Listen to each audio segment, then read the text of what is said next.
Hi guys, it's Anna Marie and welcome back to my channel, and welcome if you are new. Today I have my October and November wrap up. I didn't read that many books these last 2 months as I got into a slump and I only wanted to reread some of my favourite books.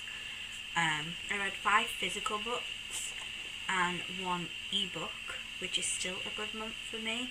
First up, I read Winter. I read A Witch in Winter by Ruth Warburton. This is the first book in the Winter series, and in the book, Anna, our main character, has just moved from London to Winter with her father. During her first week at school, her dad finds a grimoire. I think he's like tearing down a fireplace or something, and he finds it in the fireplace. But Anna just dismisses it, and she just tries to make friends at a new school. Her dad has to go back to London for a couple of days. I think he's going to the dentist or something. So while her dad's in London, Anna invites her 3 new friends to her house for a sleepover for the weekend, and she tells them about the grimoire. And they decide to cast a spell just for fun. However, it kind of backfires on Anna, who is the only person that it actually works for. When Anna realises that the spell has worked, she tries to undo it, but ends up causing even more trouble for the town. She causes even more trouble. So after the casting the second spell, Anna gets confronted by some witches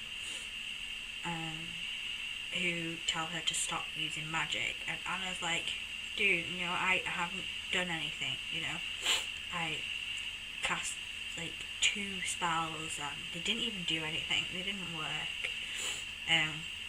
But she quickly becomes friends with these people, and they help her to undo some of the damage that she's caused, but they're not the only ones who are after her.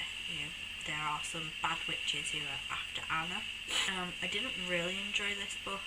I gave it 3 stars, but it was a pick from my October Bookopoly TBR. I don't think I'm going to continue this series unless it comes up in a future TBR pick. My sister said that she really enjoyed this series, but no, I didn't really enjoy it. Next, I read the first Mary Poppins book. This was the ebook that I read, and I read it because I was struggling to read anything else. I picked up a couple of books, I read a couple of pages, and I didn't want to read them, so I put them down. So people suggested that I change up the genre that I was reading, and I change up the format that I was reading, because I was mainly reading physical books, just to see if that helped. So I switched from reading YA fantasies to something new. So if you don't know what Mary Poppins is about, I don't know where you've been living. However, the book and the movies are different. There are a few similarities, but a lot of it is different. So in the book, there are 4 bank children, Jane, Michael, and twins, 2-year-old twins, Barbara and John. Whereas in the films, there's just Jane and Michael. There are some similarities to the movie with going into the chalk painting, the bird lady, the picnic on the ceiling. However, they were exactly like the movie. Mary Poppins goes into the chalk painting with Bert, just the 2 of them, and she's on her day off from looking after the bank children. The picnic on the ceiling with Uncle Albert and Bert was just Mary Poppins, Uncle Albert, and the children. Bert wasn't there. And he was up on the ceiling because it was his birthday, and his birthday landed on a Friday, and for some strange reason that meant he ended up on the ceiling on his birthday.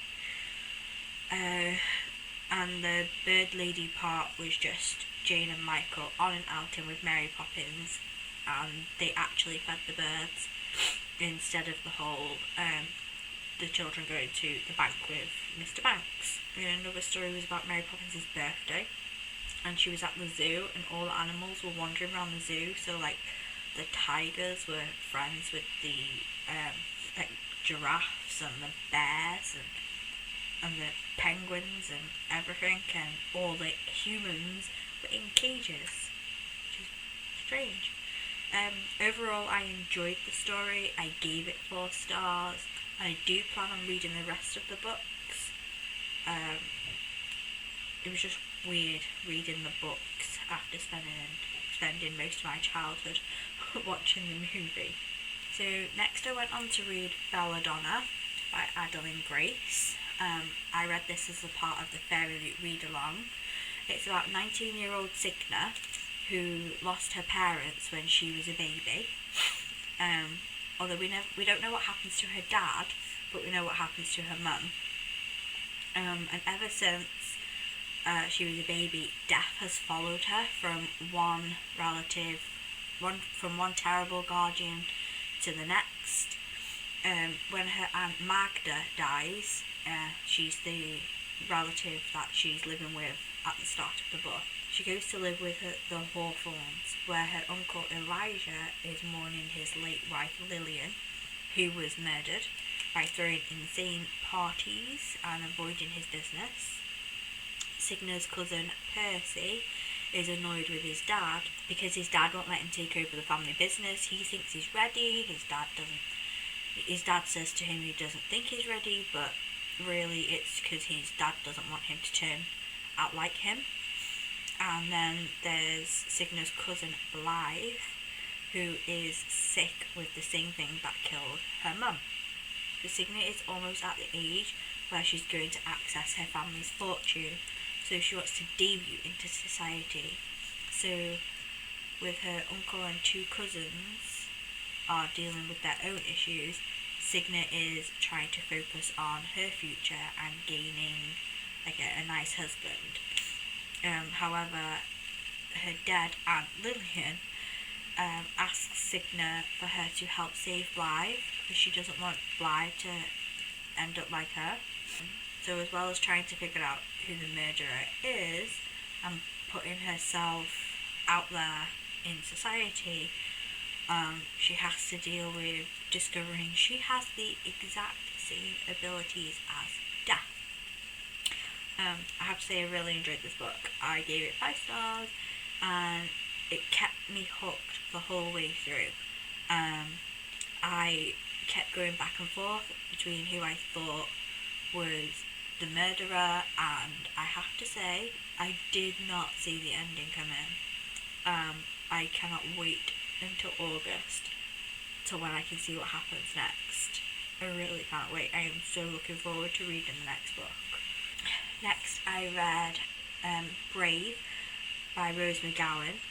In Brave, Rose tells of her life being born in a cult in Italy, and then her life in a cult also known as Hollywood, and how much Hollywood protects the abuser over the abused. Rose discusses some of her relationships as well as her time on set and how she was treated by those meant to protect her and all the things that happened to her. I didn't know who Rose was until she joined Charmed, and I loved her character on the show. This book made me cry at some points and laugh at others. And I agree with a lot of what she said in the book. And she's right, Hollywood does seem like a cult, and Hollywood does really need more females behind some of these shows. Like, you see shows and their main characters are males, or like the director, the producer, and all that lot, they're males. We need more females in those roles. And I gave the book 5 stars because I really enjoyed it and it was very eye-opening. Then for November, I read one of the books in here, Faking 19, which is by Alyson Noel. So Faking 19 is about 17-year-old Alex, who spends most of her time daydreaming about Richard Branson. I didn't even know who this was when I very first read this book. This was a reread for me. So not only is she daydreaming about Richard Branson, she writes fan fiction stories about the two of them together. As well as writing these stories and daydreaming, she spends time with her friends, her best friend M in LA. And on one trip to LA, Alex and M meet some cute guys, Connor and Travers, and they pretend that they are 19, hence Faking 19, because the boys are a lot older. After a while, the truth comes out, and Alex, who is failing school, starts to focus on her education because she's just been told her dad's not paying for college, so she now has to focus and try and win this scholarship so that she can go to college. And if she doesn't, pull her act together, she's not going to graduate from the school. I couldn't get into anything new, so I decided to pick up something I enjoyed. They're one of my favourite authors, and I really enjoyed revisiting Alex's life. And then lastly, I read Illuminae by Amie, Kaufman and Kristoff. So Becca over at Becca and the Books raved about this series in a lot of the recommendation videos. So I thought I would give it a go, and I actually loved it. I love the way that the book is set out with different mediums of interviews. So you've got things like IMs and countdowns and surveillance footage. There's like summaries of surveillance footages. So there's like interviews, IMs, emails. The only thing I found difficult with reading it was the text that was written on a black page in white writing. But overall, it was a fantastic book, totally worth the 5 stars that I gave it. And I am absolutely getting ready to enjoy the next book. So, if you've read any of these, let me know in the comments below if you've read them and what you thought of them. And that is all from me. If you liked this video, hit like, and if you want to see more from me, hit subscribe, and I'll see you in my next video. Bye!